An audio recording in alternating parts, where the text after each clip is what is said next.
Walden by Henry David Thoreau. Sounds.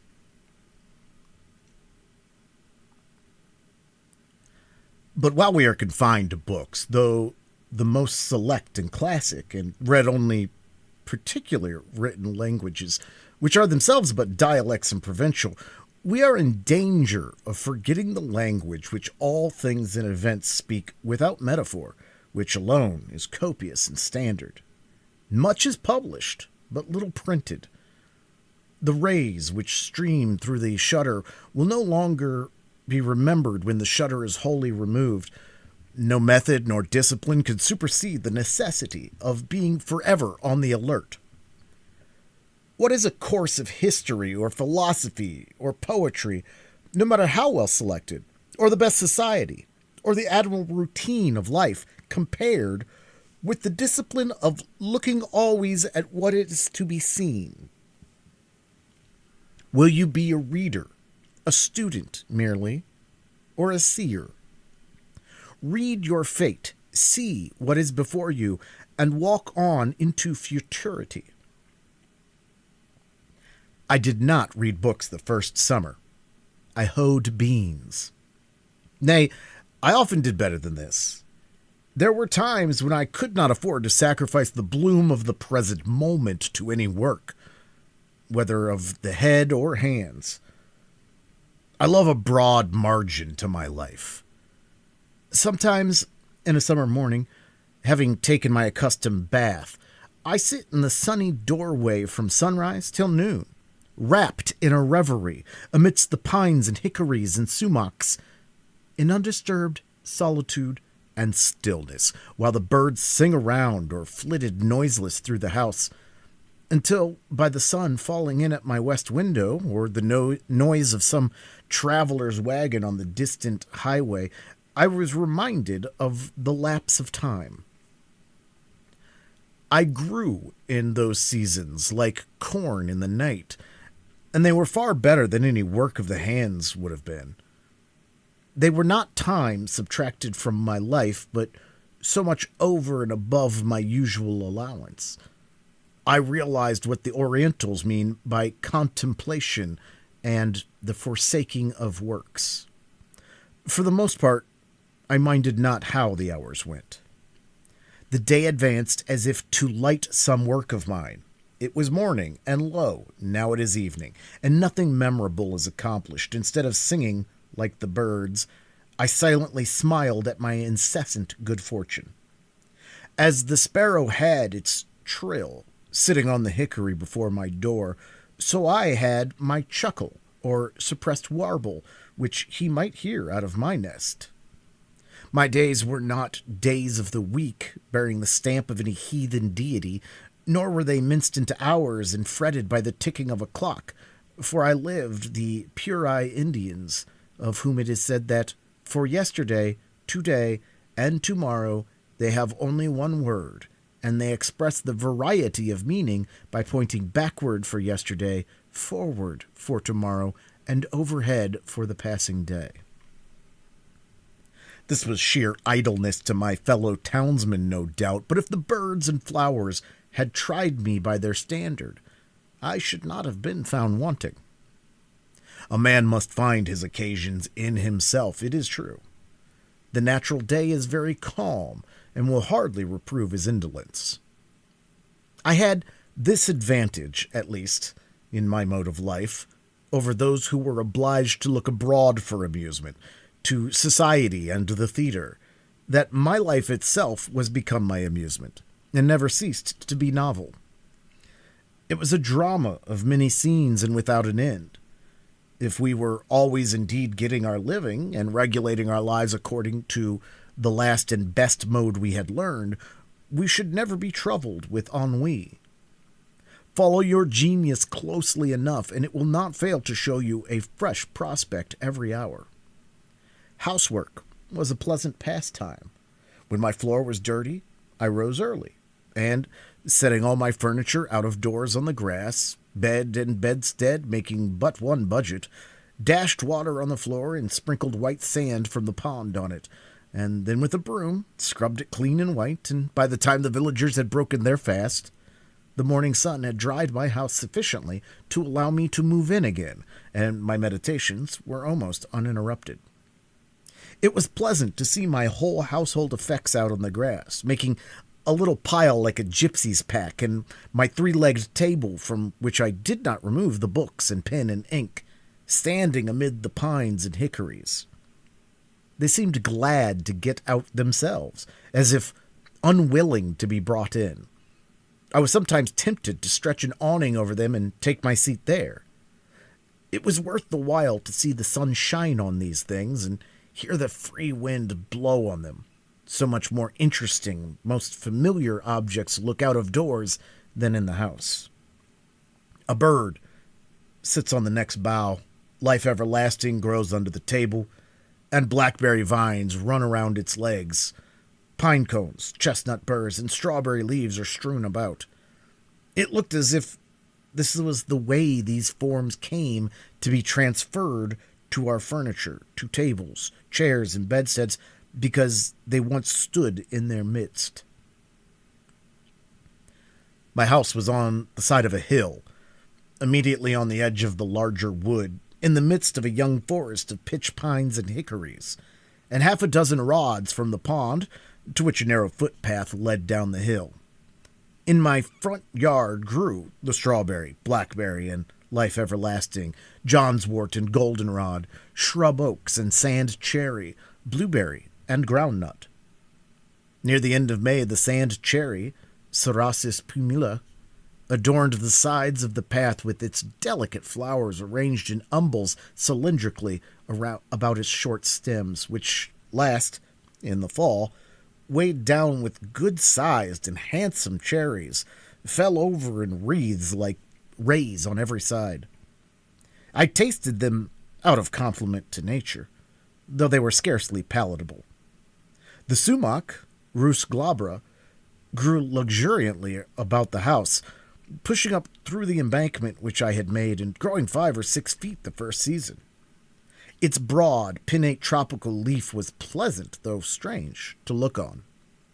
The large buds, suddenly pushing out late in the spring from dry sticks which had seemed to be dead, developed themselves as by magic into graceful green and tender boughs, an inch in diameter, and sometimes, as I sat at my window, so heedlessly did they grow and tax their weak joints, I heard a fresh and tender bough suddenly fall like a fan to the ground, when there was not a breath of air stirring, broken off by its own weight. In August, a large mass of berries, which, when in flower, had attracted many wild bees, gradually assumed their bright velvety crimson hue, and by their weight again bent down and broke the tender limbs. As I sit at my window this summer afternoon, hawks are circling about my clearing, the tantivy of wild pigeons, flying by 2s and 3s athwart my view, or perching restless on the white pine bough behind my house, gives a voice to the air. A fishhawk dimples the glassy surface of the pond and brings up a fish. A mink steals out of the marsh before my door and seizes a frog by the shore. The sedge is bending under the weight of the reed birds flitting hither and thither, and for the last half hour I have heard the rattle of railroad cars, now dying away and then reviving like the beat of a partridge, conveying travelers from Boston to the country. For I did not live so out of the world as that boy who, as I hear, was put out to a farmer in the east part of town, but ere long ran away and came home again, quite down at the heel and homesick. He had never seen such a dull and out-of-the-way place. The folks were all gone off. Why, you couldn't even hear the whistle. I doubt if there is such a place in Massachusetts now. In truth, our village has become a butt for one of those fleet railroad shafts, and o'er our peaceful plain its soothing sound is Concord. The Fitchburg Railroad touches the pond about 100 rods south of where I dwell. I usually go to the village along its causeway and am, as it were, related to society by this link.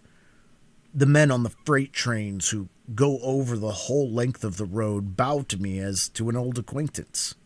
They pass me so often. And apparently they take me for an employee, and so I am. I too would fain be a track repairer somewhere in the orbit of the earth. The whistle of the locomotive penetrates my woods summer and winter, sounding like the scream of a hawk sailing over some farmer's yard, informing me that many restless city merchants are arriving within the circle of the town, or adventurous country traders from the other side. As they come under one horizon, they shout their warning to get off the track to the other, heard sometimes through the circles of two towns. Here come your groceries, country. Your rations, countrymen. Nor is there any man so independent on his farm that he can say them nay. And here's your pay for them, screams the countryman's whistle.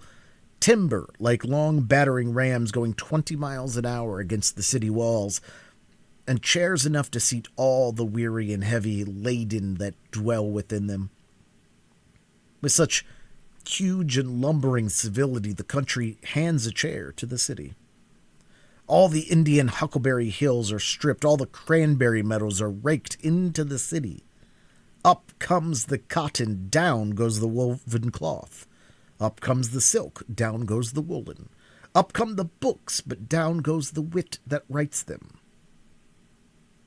When I meet the engine with its train of cars moving off with planetary motion, or rather like a comet, for the beholder knows not if, with that velocity and with that direction, it will ever revisit this system, since its orbit does not look like a returning curve, with its steam cloud like a banner streaming behind in golden and silver wreaths, like many a downy cloud which I have seen high in the heavens, unfolding its masses to the light, as if this traveling demigod, this cloud compeller, would ere long take the sunset sky for the livery of his train.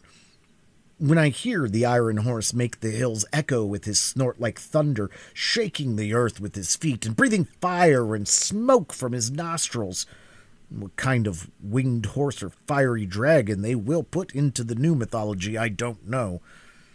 It seems as if the earth had got a race now worthy to inhabit it. If all were as it seems, and men made the elements their servants for noble ends. If the cloud that hangs over the engine were the perspiration of heroic deeds, or as beneficent as that which floats over the farmer's fields, then the elements and nature herself would cheerfully accompany men on their errands and be their escort. I watch the passage of the morning cars with the same feeling that I do the rising of the sun, which is hardly more regular. Their train of clouds stretching far behind and rising higher and higher, going to heaven while the cars are going to Boston, conceals the sun for a minute and casts my distant field into the shade. A celestial train, beside which the petty train of cars which hugs the earth is but the barb of the spear. The stabler of the iron horse was up early this winter morning by the light of the stars amid the mountains to fodder and harness his steed. Fire, too, was awakened thus early to put the vital heat in him and get off again. If the enterprise were as innocent as it is early, if the snow lies deep, they strap on his snowshoes, and with the giant plow a furrow from the mountains to the seaboard, in which the cars, like a following drill barrel, sprinkle all the restless men and floating merchandise in the country for seed. All day the fire steed flies over the country, stopping only that his master may rest, and I am awakened by his tramp and defiant snort at midnight, when in some remote glen in the woods he fronts the elements, encased in ice and snow, and he will reach his stall only with the morning star, to start once more on his travels without rest or slumber. Or perchance at evening I hear him in his stable, blowing off the superfluous energy of the day, that he may calm his nerves and cool his liver and brain for a few hours of iron slumber. If the enterprise were as heroic and commanding as it is protracted and unwearied.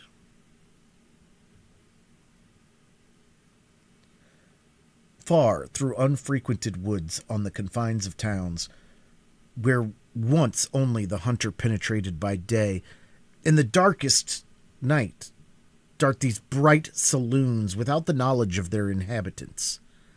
This moment stopping at some brilliant station house in town or city where a social crowd is gathered, the next in the dismal swamp, scaring the owl and fox. The startings and arrivals of the cars are now the epochs in the village day. They go and come with such regularity and precision, and their whistle can be heard so far, that the farmers set their clocks by them, and thus one well-conducted institution regulates a whole country. Have not men improved somewhat in punctuality since the railroad was invented? Do they not talk and think faster in the depot than they did in the stage office? There is something electrifying in the atmosphere of the former place. I have been astonished at the miracles it has wrought, that some of my neighbors who I should have prophesied once for all would never get to Boston by so prompt a conveyance, are on hand when the bell rings. To do things railroad fashion is now the byword, and it is worth the while to be warned so often and so sincerely by any power to get off its track. There is no stopping to read the riot act, no firing over the heads of the mob in this case. We have constructed a fate, an atropos that never turns aside. Let that be the name of your engine. Men are advertised that at a certain hour and minute these bolts will be shot towards particular points of the compass, yet it interferes with no man's business, and the children go to school on the other track. We live the steadier for it. We are all educated thus to be sons of Tell. The air is full of invisible bolts. Every path but your own is the path of fate. Keep on your own track, then. What recommends commerce to me is its enterprise and bravery. It does not clasp its hands and pray to Jupiter. I see these men every day go about their business with more or less courage and content, doing more even than they suspect, and perchance better employed than they could have consciously devised.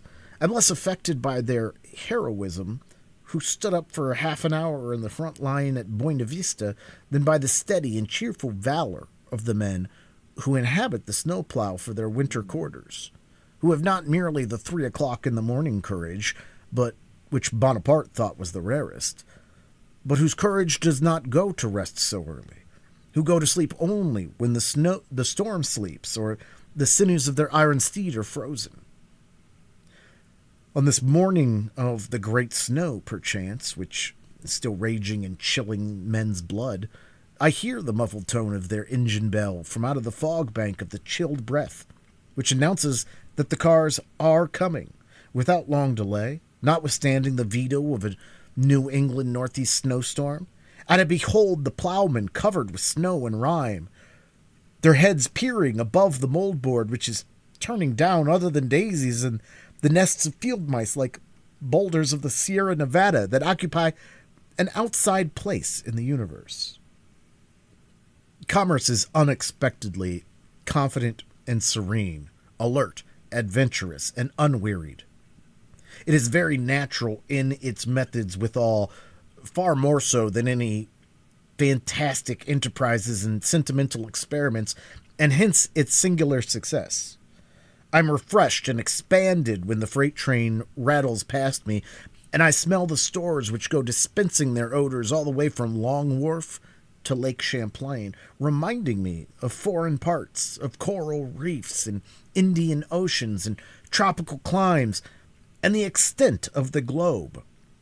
I feel more like a citizen of the world at the sight of the palm leaf, which will cover so many flaxen New England heads the next summer, the Manila hemp and cocoa nut husks, the old junk gunny bags, scrap iron, and rusty nails. This carload of torn sails is more legible and interesting now than if they should be wrought into paper and printed books. Who can write so graphically the history of the storms they have weathered as these rents have done? They are proof sheets which need no correction.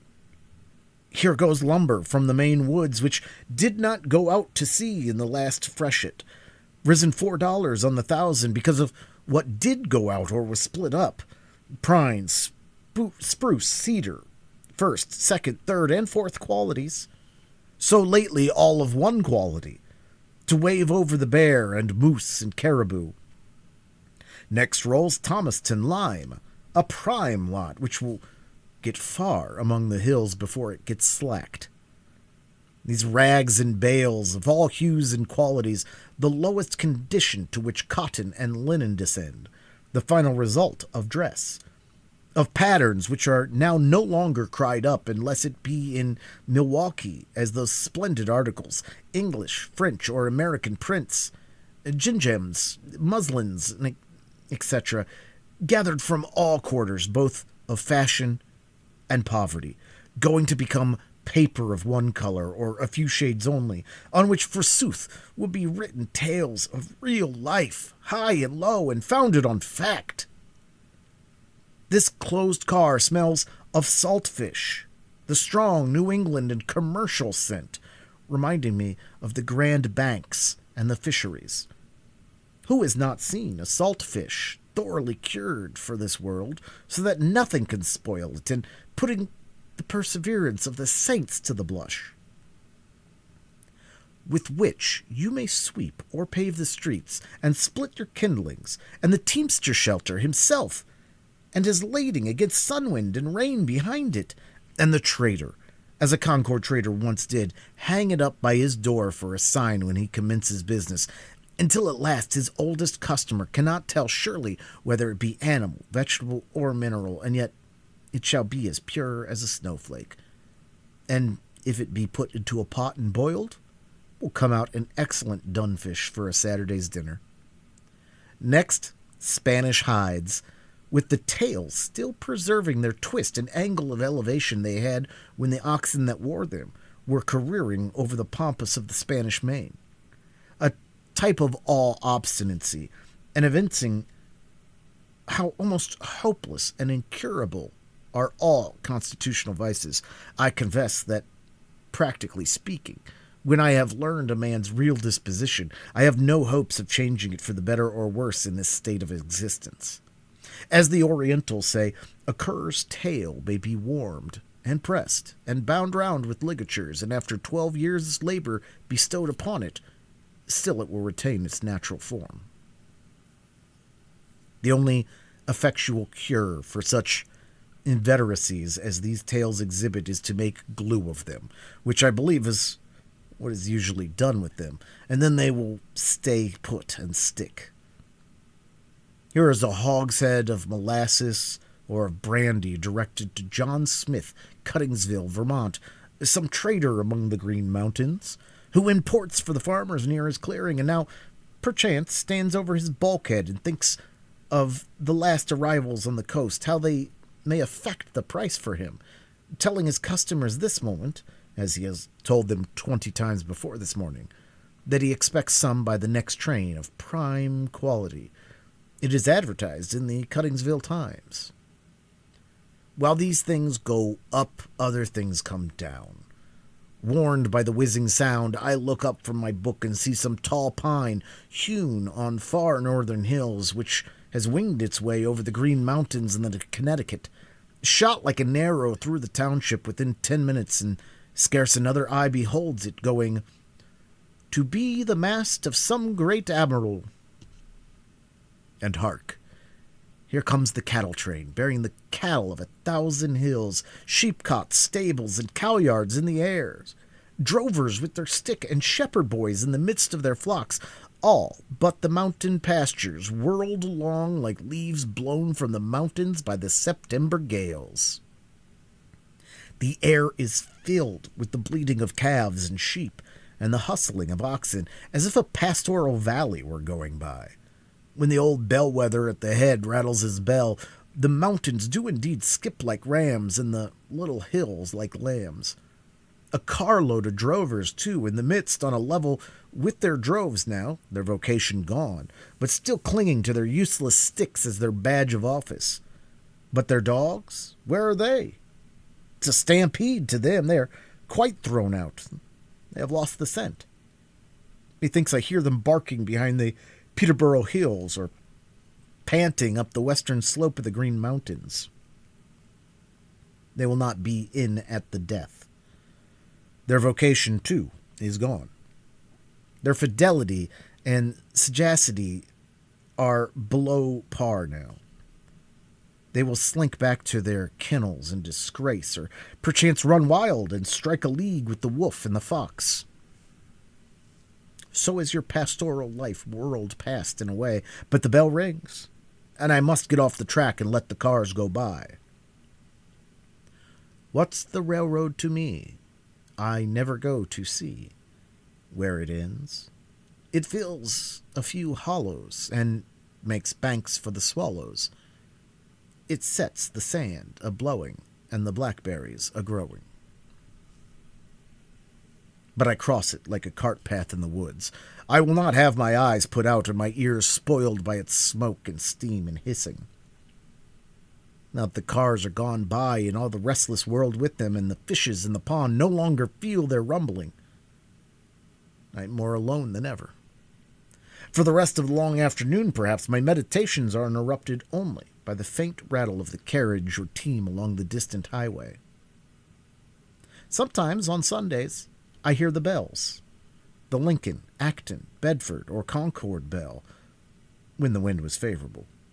A faint, sweet, and, as it were, natural melody, worth importing into the wilderness. At a sufficient distance over the woods, this sound acquires a certain vibratory hum, as if the pine needles in the horizon were the strings of a harp which it swept. All sound heard at the greatest possible distance produces one and the same effect, a vibration of the universal lyre, just as the intervening atmosphere makes a distant ridge of earth interesting to our eyes by the azure tint it imparts to it. There came to me in this case a melody which the air had strained, and which had versed with every leaf and needle of the wood, that portion of the sound which the elements had taken up and modulated and echoed from vale to vale. The echo is, to some extent, an original sound, and therein is the magic and charm of it.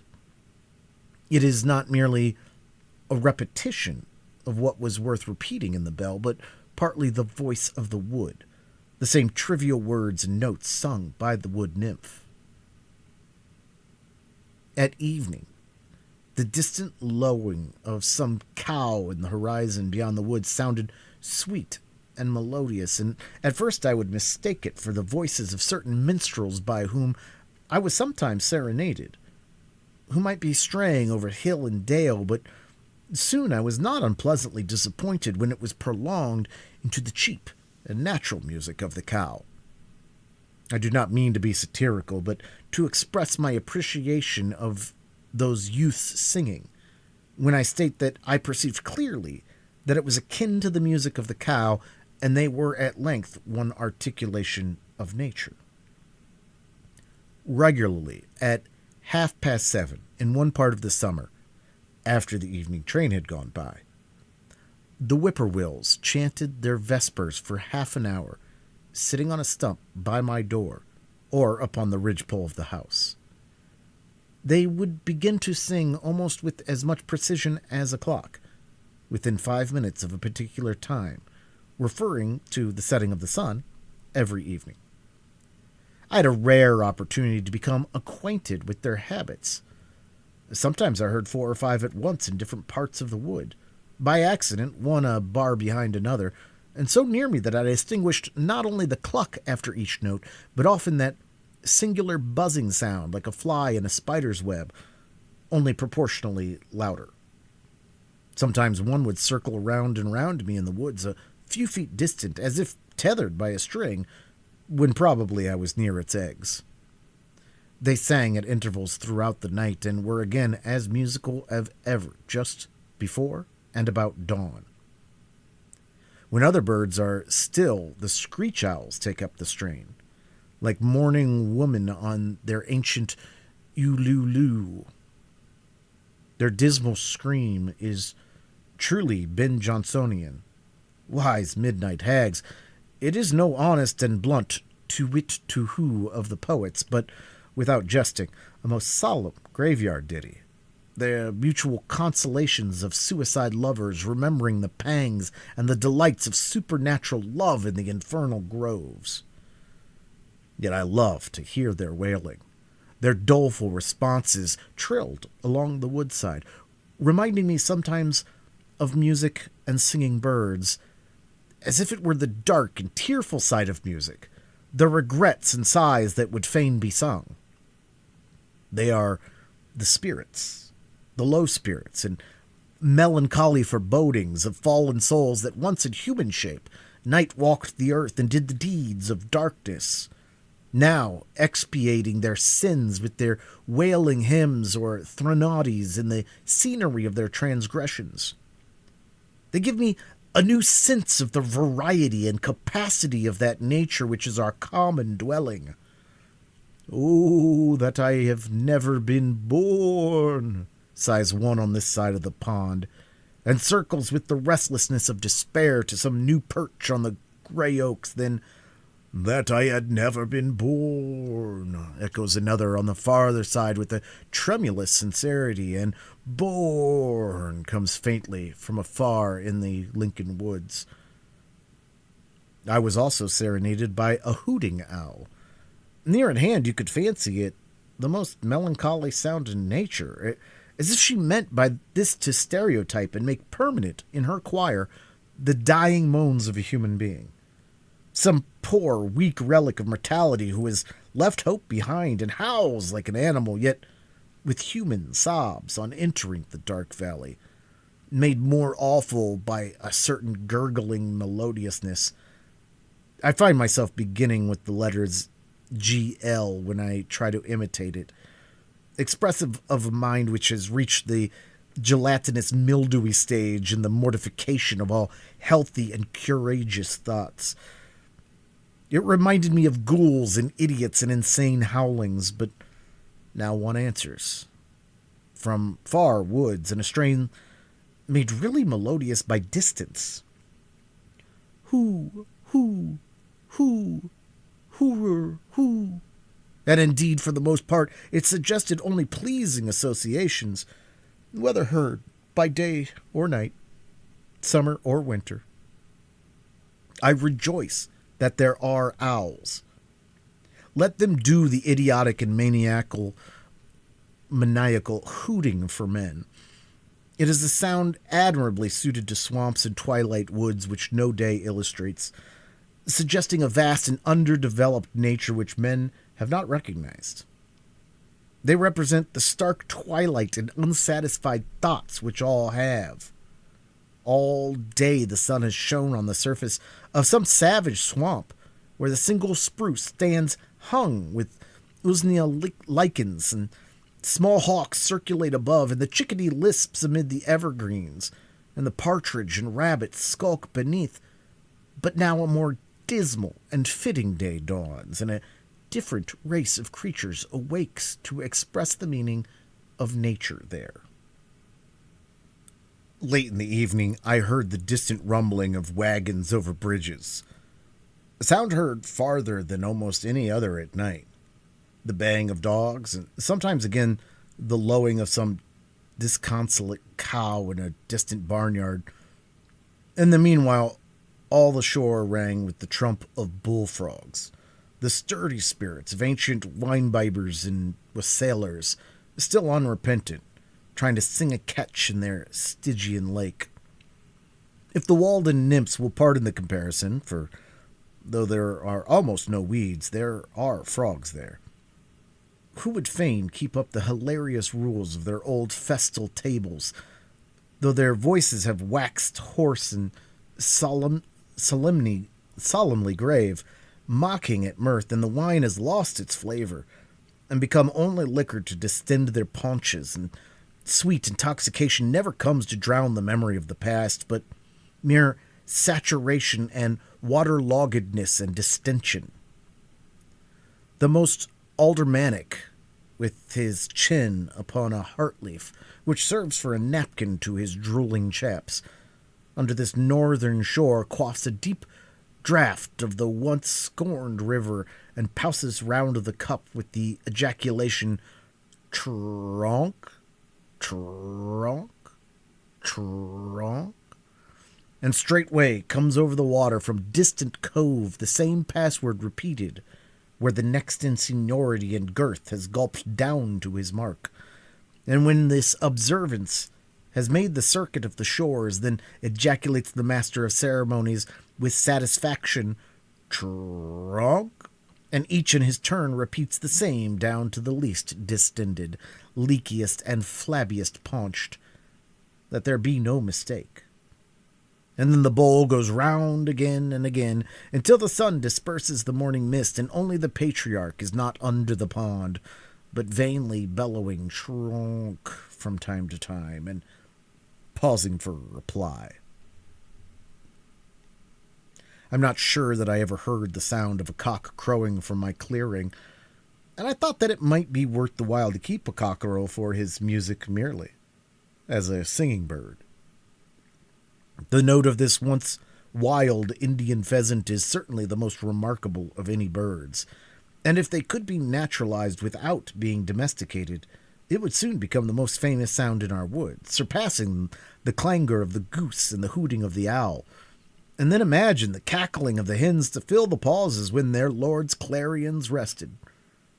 No wonder that man added this bird to his tame stock, to say nothing of the eggs and drumsticks.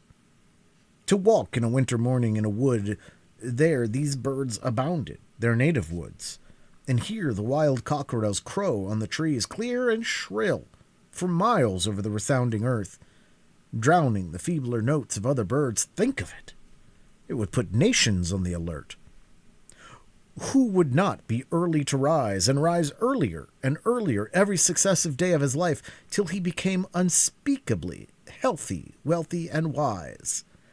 This foreign bird's note is celebrated by the poets of all countries, along with the notes of their native songsters. All climates agree with this brave chanticleer. He is more ingenious even than the natives. His health is ever good, his lungs are sound, his spirits never flag. Even the sailor on the Atlantic and Pacific is awakened by his voice, but its shrill sound never roused me from my slumbers.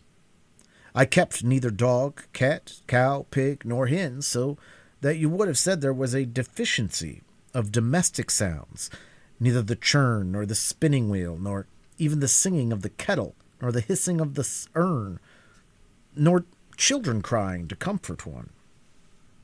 An old-fashioned man would have lost his senses or died of ennui before this. Not even rats in the wall, for they were starved out, or rather were never baited in.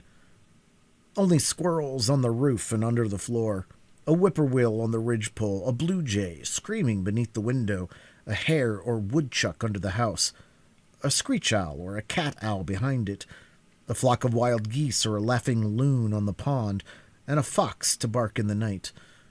Not even a lark and oriole, those mild plantation birds, ever visited my clearing. No cockerels to crow, nor hens to cackle in the yard. No yard, but unfenced nature reaching up to your very sills. A young forest growing up under your meadows, and wild sumacs and blackberry vines breaking through into your cellar. Sturdy pitch pines rubbing and creaking against the shingles for want of room, their roots reaching quite under the house. Instead of a scuttle or a blind blown off in the gale, a pine tree snapped off or torn up by the roots behind your house for fuel. Instead of no path to the front yard gate in the great snow, no gate, no front yard, and no path to the civilized world. Solitude. This is a delicious evening. when the whole body is one sense and imbibes delight through every pore. I go and come with a strange liberty in nature, a part of herself. As I walk along the stony shore of the pond in my shirt sleeves, though it is cool as well as cloudy and windy, and I see nothing special to attract me, all the elements are unusually congenial to me. The bullfrogs trump to usher in the night, and the note of the whippoorwill is borne on the ripping wind from over the water. Sympathy with the fluttering alder and poplar leaves almost takes away my breath, yet, like the lake, my serenity is rippled but not ruffled. These small waves raised by the evening wind are as remote from storm as the smooth reflecting surface. Though it is now dark, the wind still blows and roars in the wood. The waves still dash, and some creatures lull the rest with their notes. The repose is never complete. The wildest animals do not repose, but seek their prey now. The fox and skunk and rabbit now roam the fields and woods without fear. They are nature's watchmen, links which connect the days of animated life.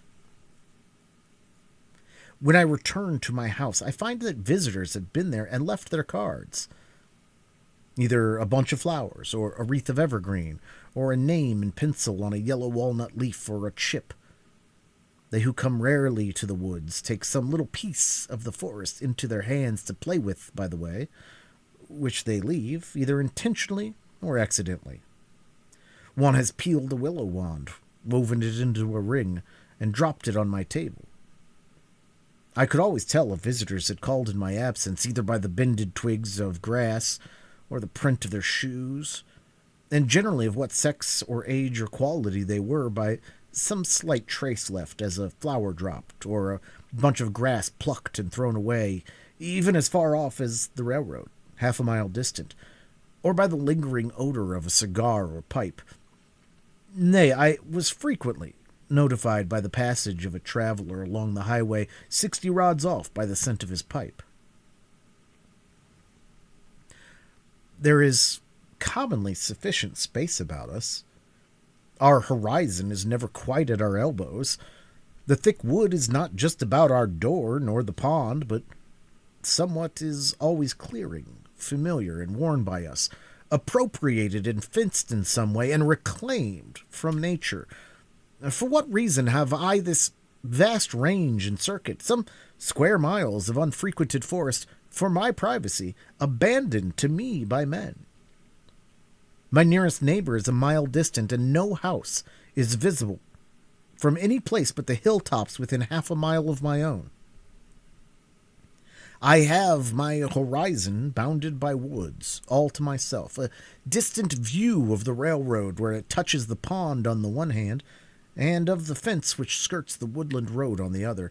But for the most part, it is as solitary where I live as on the prairies. It is as much Asia or Africa as New England. I have, as it were, my own sun and moon and stars and a little world all to myself. At night there was never a traveler passed by my house or knocked at my door, more than if I were the first or last man, unless it were in the spring, when at long intervals some came from the village to fish for pouts.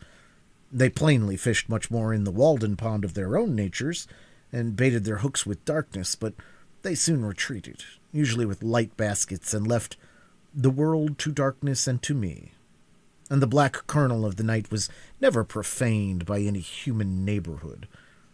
I believe that men are generally still a little afraid of the dark, though the witches are all hung, and Christianity and candles have been introduced. Yet, I experience sometimes that the most sweet and tender, the most innocent and encouraging society may be found in any natural object, even for the poor misanthrope and most melancholy man. There can be no very black melancholy to him who lives in the midst of nature and has his senses still. There was never yet such a storm, but it was Aeolian music to a healthy and innocent ear. Nothing can rightly compel a simple and brave man to a vulgar sadness. While I enjoy the friendship of the seasons, I trust that nothing can make life a burden to me. The gentle rain which waters my beans and keeps me in the house today is not drear and melancholy, but good for me too. Though it prevents my hoeing them, it is of far more worth than my hoeing.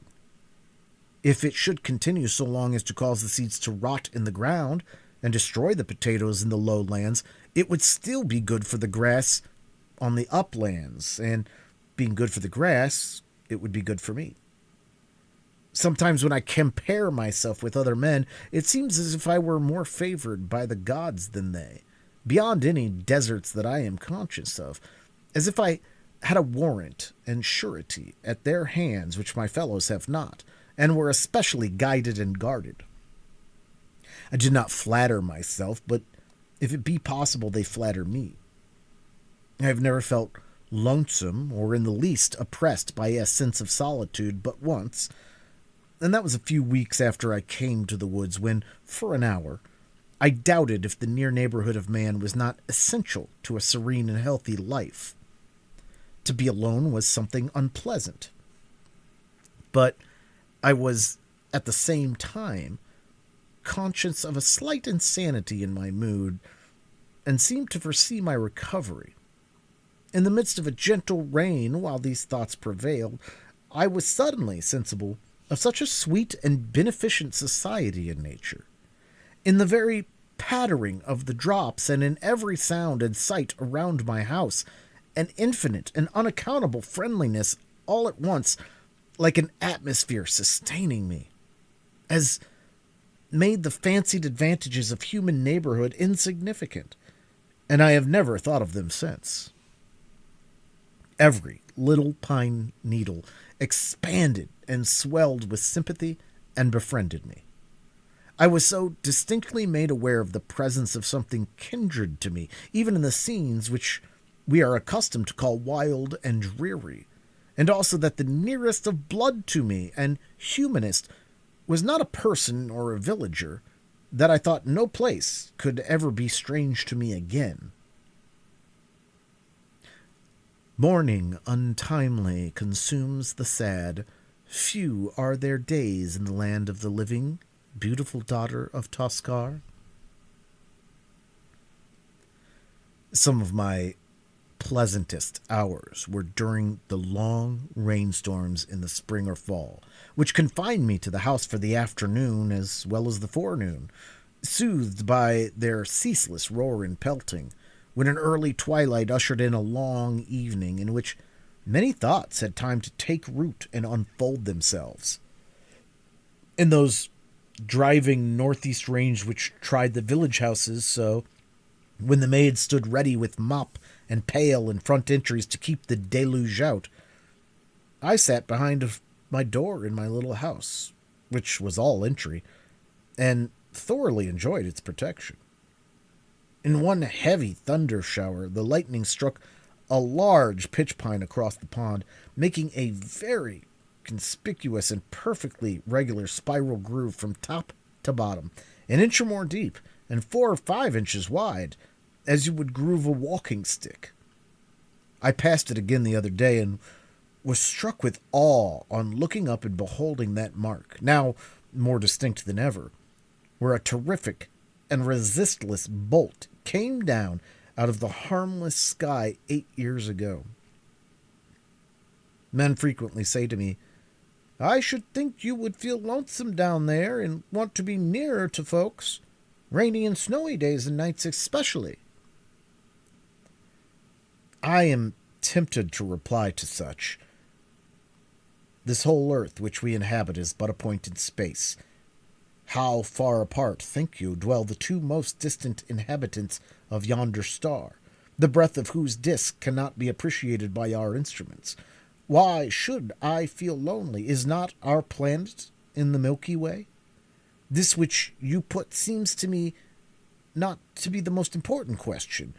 What sort of space is that which separates a man from his fellows and makes him solitary? I have found that no exertion of the legs can bring two minds much nearer to one another. What do we want most to dwell near to? Not to many men, surely, the depot, the post office, the bar room, the meeting house, the schoolhouse, the grocery, the Beacon Hill, or the 5 Points, where men most congregate, but to the perennial source of our life, whence in all our experience we have found that to issue, as the willow stands near the water and sends out its roots in that direction. This will vary with different natures, but this is the place where a wise man will dig his cellar.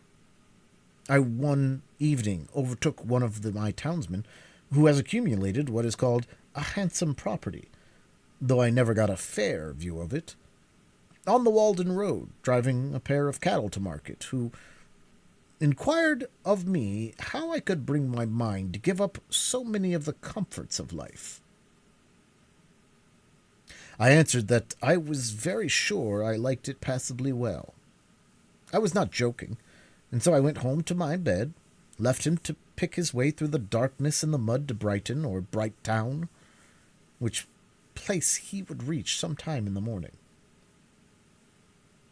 Any prospect of awakening or coming to life to a dead man makes indifferent at all times and places. The place where that occurs is always the same and indescribably pleasant to all our senses. For the most part, we allow only outlying and transient circumstances to make our occasions. They are, in fact, the cause of our distraction. Nearest to all things is that power with which fashions their being. Next to us, the grandest laws are continually being executed. Next to us is not the workman whom we have hired, with whom we love so well to talk, but the workman whose work we are. How vast and profound is the influence of the subtile powers of heaven and of earth. We seek to perceive them, and we do not see them. We seek to hear them, and we do not hear them. Identified with the substance of things, they cannot be separated from them.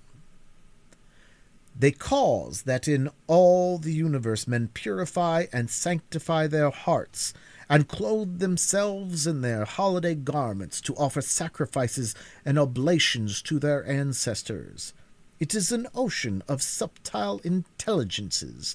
They are everywhere, above us, on our left, on our right. They environ us on all sides. We are the subjects of an experiment which is not a little interesting to me. Can we not do without the society of our gossips a little while, under these circumstances, have our own thoughts to cheer us? Confucius says truly, "Virtue does not remain as an abandoned orphan. It must of necessity have neighbors." With thinking, we may be beside ourselves in a sane sense. By a conscious effort of the mind, we can stand aloof from actions and their consequences, and all things, good and bad, go by us like a torrent. We are not wholly involved in nature. I may be either the driftwood in the stream or Indra in the sky looking down on it. I may be affected by a theatrical exhibition. On the other hand, I may not be affected by an actual event which appears to concern me much more. I only know myself as a human entity, the scene, so to speak, of thoughts and affections, and sensible of a certain doubleness by which I can stand as remote from myself as from another. However intense my experience, I am conscious of the presence and criticism of a part of me, which, as it were, is not a part of me, but spectator, sharing no experience, but taking note of it. And that is no more I than it is you. When the play, it may be the tragedy, of life is over, the spectator goes his way. It was a kind of fiction, the work of the imagination only, so far as he was concerned. This doubleness may easily make us poor neighbors and friends sometimes. I find it wholesome to be alone the greater part of the time. To be in company, even with the best, is soon wearisome and dissipating. I love to be alone. I never found the companion that was so companionable as solitude. We are for the most part more lonely when we go abroad among men than when we stay in our chambers. A man thinking or working is always alone, let him be where he will. Solitude is not measured by the miles of space that intervene between a man and his fellows. The really diligent student in one of the crowded hives of Cambridge College is as solitary as a dervish in the desert. The farmer can work alone in the field or the woods all day, hoeing or chopping, and not feel lonesome because he is employed. But when he comes home at night, he cannot sit down in a room alone at the mercy of his thoughts, but must be where he can see the folks and recreate, and as he thinks, remunerate himself for the day's solitude. And hence he wonders how the student can sit alone in the house all night and most of the day without ennui and the blues. But he does not realize that the student, though in the house, is still at work in his field, chopping in his woods, as the farmer is in his, and in turn seeks the same recreation and society that the latter does, though it may be a more condensed form of it. Society is commonly too cheap. We meet at very short intervals, not having had time to acquire any new value for each other. We meet at meals 3 times a day and give each other a new taste of that old musty cheese that we are. We have had to agree on a certain set of rules called etiquette and politeness to make this frequent meeting tolerable, and that we need not come to open war. We meet at the post office and at the sociable and about the fireside every night. We live thick and are in each other's way and stumble over one another, and I think that we thus lose respect for one another. Certainly less frequency would suffice for all important and hearty communications. Consider the girls in a factory, never alone, hardly in their dreams. It would be better if there were but one inhabitant to a square mile, as where I live. The value of a man is not in his skin, that we should touch him.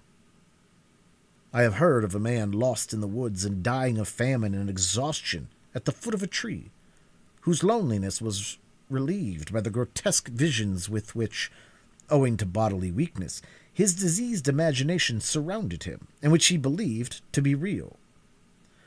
So also, owing to bodily and mental health and strength, we may be continually cheered by a like, but more normal and natural society, and come to know that we are never alone. I have a great deal of company in my house, especially in the morning, when nobody calls. Let me suggest a few comparisons that someone may convey an idea of my situation. I am no more lonely than the loon in the pond that laughs so loud, or than Walden Pond itself. What company has that lonely lake, I pray? And yet it has not the blue devils, but the blue angels in it, in the azure tint of its waters. The sun is alone, except in thick weather, when there sometimes appears to be 2, but one is a mock sun. God is alone, but the devil, he is far from being alone. He sees a great deal of company. He is legion. I am no more lonely than a single mullein or dandelion in a pasture, or a bean leaf, or sorrel, or a horsefly, or a bumblebee. I am no more lonely than the millbrook, or a weathercock, or the north star, or the south wind, or an April shower, or a January thaw, or the first spider in a new house. I have occasional visits in the long winter evenings, when the snow falls fast and the wind howls in the wood, from an old settler, an original proprietor, who is reported to have dug Walden Pond, and stoned it, and fringed it with pine woods, who tells me stories of old time and of new eternity. And between us we managed to pass a cheerful evening with social mirth and pleasant views of things, even without apples of cider. A most wise and humorous friend, whom I love much, who keeps himself more secret than ever did Goff or Whaley. And though he is thought to be dead, none can show where he is buried. An elderly dame, too, dwells in my neighborhood, invisible to most persons, in whose odorous herb garden I love to stroll sometimes, gathering simples and listening to her fables, for she has a genius of unequaled fertility, for her memory runs back farther than mythology, and she could tell me the original of every fable, and on what fact every one is founded, for the incidents occurred when she was young. A ruddy and lusty old dame who delights in all weathers and seasons, and is likely to outlive all her children yet. The indescribable innocence and beneficence of nature, of sun and wind and rain, of summer and winter, such health, such cheer they afford forever, and such sympathy have they ever with our race, that all nature would be affected, and the sun's brightness fade, and the winds would sigh humanely, and the clouds rain tears, and the woods shed their leaves and put on mourning in midsummer, if any man should ever for a just cause grieve. Shall I not have intelligence with the earth? Am I not partly leaves and vegetable mold myself? What is the pill which will keep us well, serene, contented? Not my or thy great-grandfathers, but our great-grandmother Nature's universal, vegetable, botanic medicines, by which she has kept herself young always, outlived so many old pars in her day, and fed her health with their decaying fatness. For my panacea, instead of one of these quack vials of mixture dipped from Acheron of the Dead Sea, which come out of those long, shallow, black schooner-looking wagons with which we sometimes see made to carry bottles, let me have a draught of undiluted morning air. Morning air! If men will not drink of this at the fountainhead of the day, why then, we must even bottle up some and sell it in the shops, for the benefit of those who have lost their subscription ticket to morning time in this world. But remember, it will not keep quite till noonday, even in the coolest cellar, but drive out the stopples long ere that, and follow westward the steps of Aurora. I am no worshipper of Hygeia, who was the daughter of that old herb doctor Asclepius, and who is represented on monuments holding a serpent in one hand and in the other a cup out of which the serpent sometimes drinks, but rather of Hebe, cupbearer of Jupiter, who was the daughter of Juno and wild lettuce, and who had the power of restoring gods and men to the vigor of youth. She was probably the only thoroughly sound-conditioned, healthy, and robust young lady that ever walked the globe, and wherever she came, it was spring. Visitors.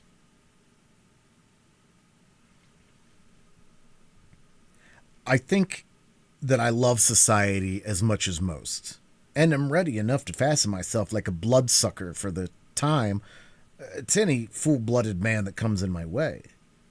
I am naturally no hermit, but might possibly sit out the sturdiest frequenter of the bar-room, if my business called me thither. I had 3 chairs in my house, 1 for solitude, 2 for friendship, 3 for society. When visitors came in larger and unexpected numbers, there was but the 3rd chair for them all, but they generally economized the room by standing up. It is surprising how many great men and women a small house will contain. I have had 25 or 30 souls with their bodies at once under my roof, and yet we often parted without being aware that we had come very near to one another. Many of our houses, both public and private, with their almost innumerable apartments, their huge halls and their cellars for the storage of wines and other munitions of peace, appear to me extravagantly large for their inhabitants. They are so vast and magnificent that the latter seem to be only vermin which infest them. I am surprised when the herald blows his summons before some Tremont or Astor or Middlesex house to see come creeping out over the piazza for all inhabitants a ridiculous mouse, which soon again slinks into some hole in the pavement. One inconvenience I sometimes experienced in so small a house, the difficulty of getting to a sufficient distance from my guest when we begin to utter the big thoughts in big words. You want room for your thoughts to get into sailing trim and run a course or two before they make their port. The bullet of your thought must have overcome its lateral and ricochet motion and fallen into its last and steady course before it reaches the ear of the hearer, else it may plow out again through the side of his head. Also, our sentences wanted room to unfold and form their columns in the interval. Individuals, like nations, must have suitable broad and natural boundaries, even a considerable neutral ground between them. I have found it a singular luxury to talk across the pond to a companion on the opposite side. In my house we were so near that we could not begin to hear. We could not speak low enough to be heard, as when you throw two stones into calm water so near that they break each other's undulations. If we are merely loquacious and loud talkers, then we can afford to stand very near together, cheek by jowl, and feel each other's breath. But if we speak reservedly and thoughtfully, we want to be farther apart, that all animal heat and moisture may have a chance to evaporate. If we would enjoy the most intimate society with that in each of us which is without or above being spoken to, we must not only be silent, but commonly so far apart bodily that we cannot possibly hear each other's voice in any case. Referring to this standard, speech is for the convenience of those who are hard of hearing, but there are many fine things which we cannot say if we have to shout. As the conversation began to assume a loftier and grander tone, we gradually shoved our chairs farther apart till they touched the wall in opposite corners, and then commonly there was not room enough.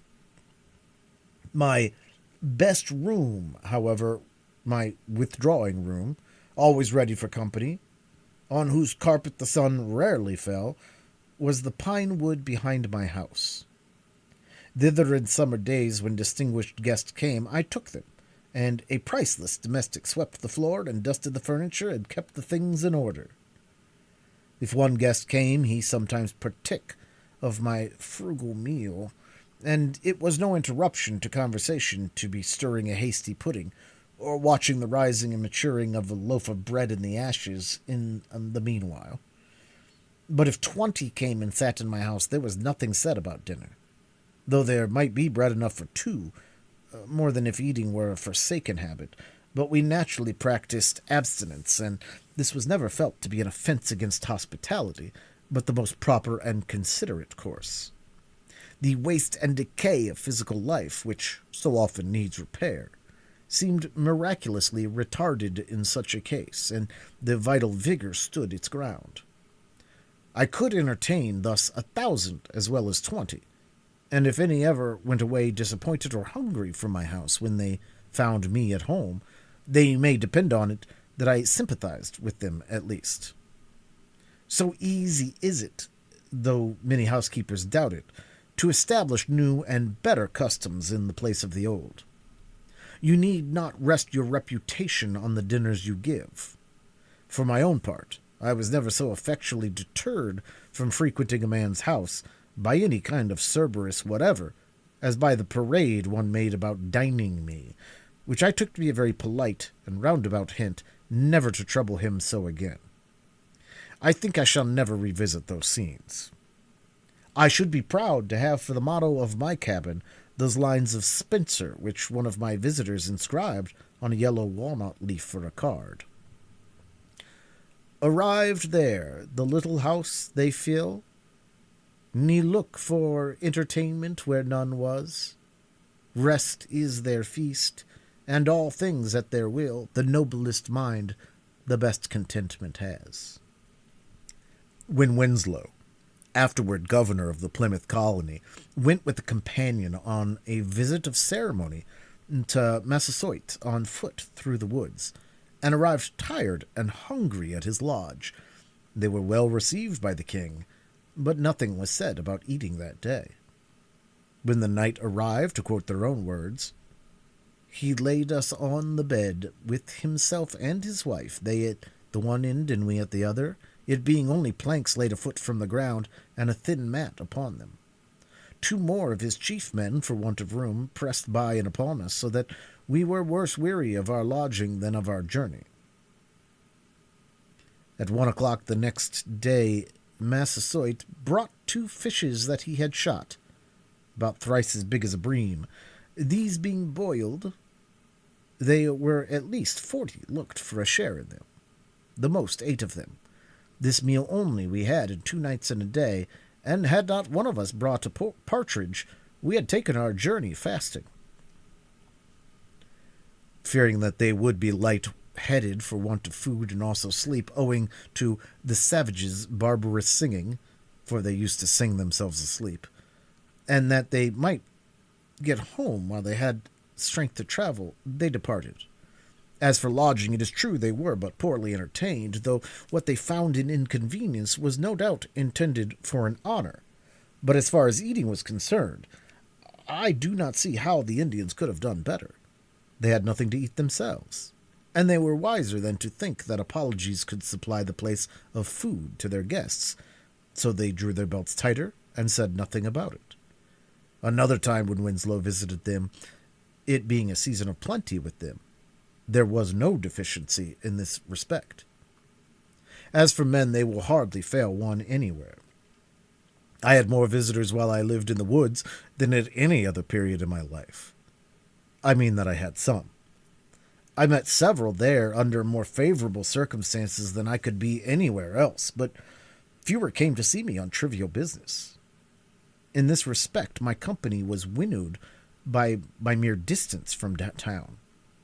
I had withdrawn so far within the great ocean of solitude in which the rivers of society empty, that for the most part, so far as my needs were concerned, only the finest sediment was deposited around me. Besides, there were wafted to me evidences of unexplored and uncultivated continents on the other side. Who should come to my lodge this morning but a true Homeric or Paphlagonian man? He had so suitable and poetic a name that I am sorry I cannot print it here.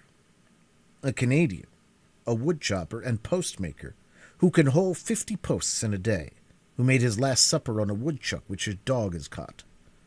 He, too, has heard of Homer, and, if it were not for books, would not know what to do rainy days, though perhaps he has not read one wholly for many rainy seasons. Some priest who could pronounce the Greek itself taught him to read his verse in the Testament in his native parish far away, and now I must translate to him while he holds the book. Achilles' reproof to Patroclus for his sad countenance. "Why are you in tears, Patroclus, like a young girl? Or have you alone heard some news from Pythia? They say that Mincetius lives yet, son of Actor, and Peleus lives, son of Aeacus, among the Myrmidons, either of whom, having died, we should greatly grieve." He says, "That's good." He has a great bundle of white oak bark under his arm for a sick man, gathered this Sunday morning. "I suppose there's no harm in going after such a thing today," says he. To him, Homer was a great writer, though what his writing was about he did not know. A more simple and natural man it would be hard to find. Vice and disease, which cast such a somber moral hue over the world, seemed to have hardly any existence for him. He was about 28 years old, had left Canada and his father's house a dozen years before to work in the States, and earn money to buy a farm with, at last, perhaps in his native country. He was cast in the coarsest mold, a stout but sluggish body, yet gracefully carried, with a thick, sunburnt neck, dark bushy hair and dull, sleepy blue eyes, which were occasionally lit up with expression. He wore a flat, gray cloth cap, a dingy, wool-colored greatcoat, and cowhide boots. He was a great consumer of meat, usually carrying his dinner to his work a couple of miles past my house, for he chopped all summer, in a tin pail. Cold meats, often cold woodchucks, and coffee in a stone bottle which dangled by a string from his belt, and sometimes he offered me a drink. He came along early, crossing my bean field, though without anxiety or haste to get to his work, such as Yankees exhibit. He wasn't going to hurt himself. He didn't care if he only earned his board. Frequently he would leave his dinner in the bushes, when his dog had caught a woodchuck, by the way, and go back a mile and a half to dress it and leave it in the cellar of the house where he boarded, after deliberating first for half an hour whether he could not sink it in the pond safely till nightfall, loving to dwell long upon these themes. He would say, as he went by in the morning, "How thick your pigeons are! If working every day were not my trade, I could get all the meat I should want by hunting. Pigeons, woodchucks, rabbits, partridges, by gosh! I could get all I should want for a week in one day." He was a skillful chopper and indulged in some flourishes and ornaments in his art. He cut his trees level and close to the ground, that the sprouts which came up afterward might be more vigorous and a sled might slide over the stumps, and instead of leaving a whole tree to support his corded wood, he would pare it away to a slender stake or splinter which you could break off with your hand at last. He interested me because he was so quiet and solitary and so happy withal, a well of good humor and contentment which overflowed at his eyes. His mirth was without alloy. Sometimes I saw him at work in the woods, felling trees, and he would greet me with a laugh of inexpressible satisfaction, and a salutation in Canadian French, though he spoke English as well. When I approached him, he would suspend his work, and with half-suppressed mirth lie along the trunk of a pine which he had felled, and, peeling off the inner bark, roll it up into a ball and chew it while he laughed and talked. Such an exuberance of animal spirits had he that he sometimes tumbled down and rolled on the ground with laughter at anything which made him think and tickled him. Looking round upon the trees, he would exclaim, "By George, I can enjoy myself well enough here chopping. I want no better sport." Sometimes, when at leisure, he amused himself all day in the woods with a pocket pistol, firing salutes to himself at regular intervals as he walked. In the winter he had a fire by which at noon he warmed his coffee in a kettle, and as he sat on a log to eat his dinner, the chickadees would sometimes come round and alight on his arm and peck at the potato in his fingers, and he said that he liked to have the little fellers about him. In him the animal man chiefly was developed. In physical endurance and contentment he was cousin to the pine and the rock. I asked him once if he was not sometimes tired at night, and after working all day, he answered, with a sincere and serious look, "Grap I was never tired in my life." But the intellectual and what is called spiritual man in him were slumbering as if in an infant. He had been instructed only in that innocent and ineffectual way in which the Catholic priests teach the aborigines, by which the pupil is never educated to the degree of consciousness, but only to the degree of trust and reverence, and a child is not made a man, but kept a child. When nature made him, she gave him a strong body and contentment for his portion, and propped on him every side with reverence and reliance, that he might live out his 80 years and 10 a child. He was so genuine and unsophisticated that no introduction would serve to introduce him, more than if you introduced a woodchuck to your neighbor. He had got to find him out as you did. He would not play any part. Men paid him wages for work, and so helped to feed and clothe him, but he never exchanged opinions with them. He was so simply and naturally humble, if He can be called humble who never aspires. That humility was no distinct quality in him, nor could he conceive of it. Wiser men were demigods to him. If you told him that one such was coming, he did as if he thought that anything so grand would expect nothing of himself, but take all the responsibility on itself and let him be forgotten still. He never heard the sound of praise. He particularly reverenced the writer and the preacher.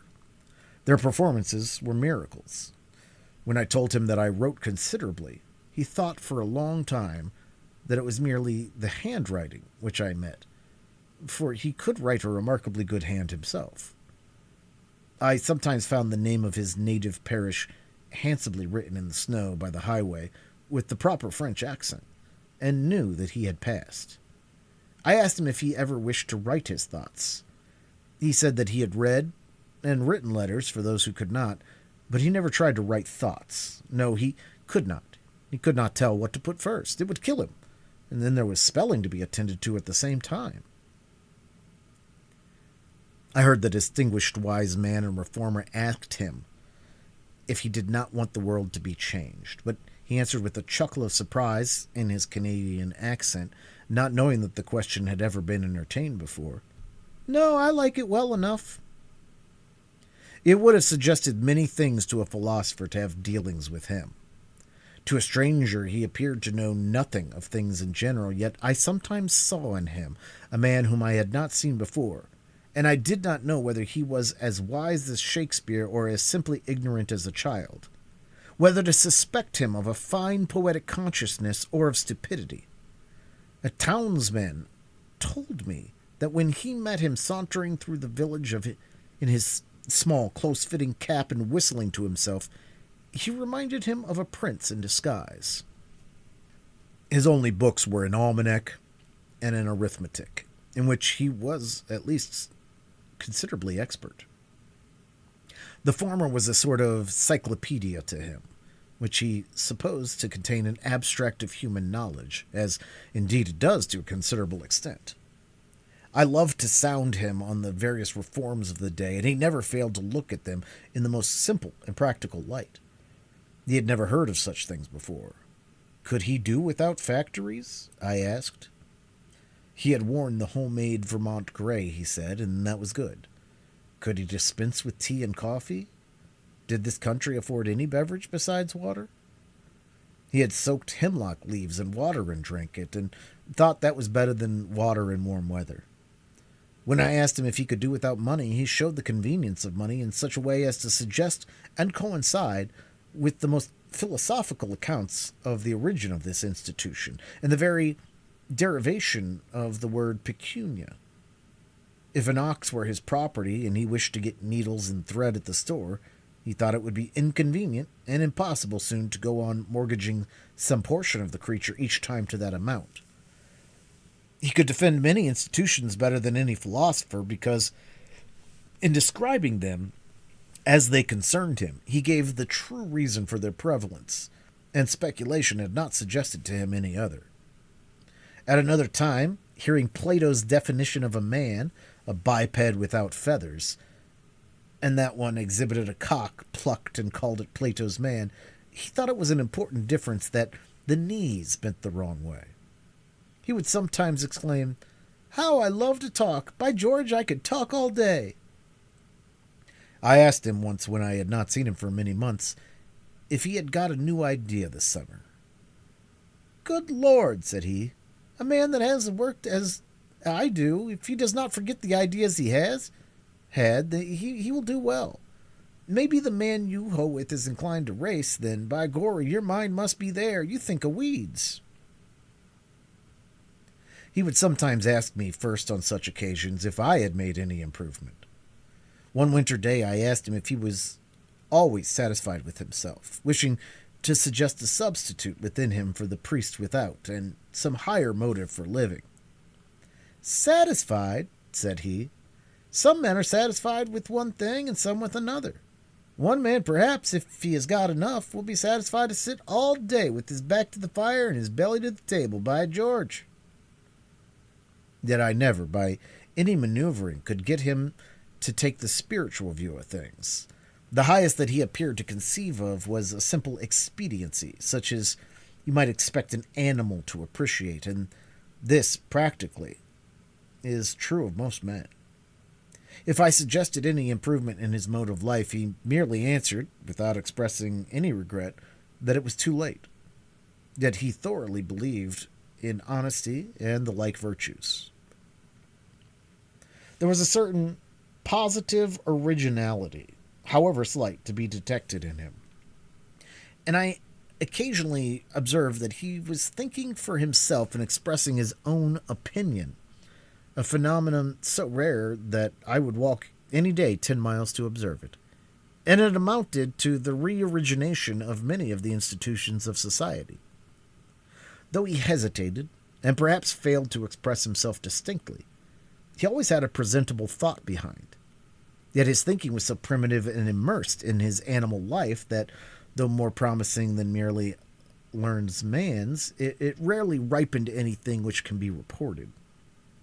He suggested that there might be men of genius in the lower grades of life, however permanently humble and illiterate, who take their own view always, or do not pretend to see at all, who are as bottomless even as Walden Pond was thought to be, though they may be dark and muddy. Many a traveler came out of his way to see me and the inside of my house, and, as an excuse for calling, asked for a glass of water. I told them that I drank at the pond, and pointed thither, offering to lend them a dipper. Far off as I lived, I was not exempted from the annual visitation which occurs, methinks, about the 1st of April, when everybody is on the move, and I had my share of good luck, though there were some curious specimens among my visitors. Half-witted men from the almshouse and elsewhere came to see me, but I endeavored to make them exercise all the wit they had, and make their confessions to me, in such cases making wit the theme of our conversation, and so was compensated. Indeed, I found some of them to be wiser than the so-called overseers of the poor and select men of the town, and thought it was time that the tables were turned. With respect to wit, I learned that there was not much difference between the half and the whole. One day, in particular, an inoffensive, simple-minded pauper, whom, with others, I had often seen used as fencing stuff, standing or sitting on a bushel in the fields to keep cattle and himself from straying, visited me, and expressed a wish to live as I did. He told me, with the utmost simplicity and truth, quite superior, or rather inferior, to anything that is called humility, that he was deficient in intellect. These were his words. The Lord had made him so, yet he supposed the Lord cared as much for him as for another. "I have always been so," said he, "from my childhood. I never had much mind. I was not like other children. I am weak in the head. It was the Lord's will, I suppose." And there he was to prove the truth of his words. He was a metaphysical puzzle to me. I have rarely met a fellow man on such promising ground. It was so simple and sincere, and so true all that he said, and true enough, in proportion as he appeared to humble himself, was he exalted. I did not know at first, but it was the result of a wise policy. It seemed that from such a basis of truth and frankness as the poor weak-minded pauper had laid, our intercourse might go forward to something better than the intercourse of sages.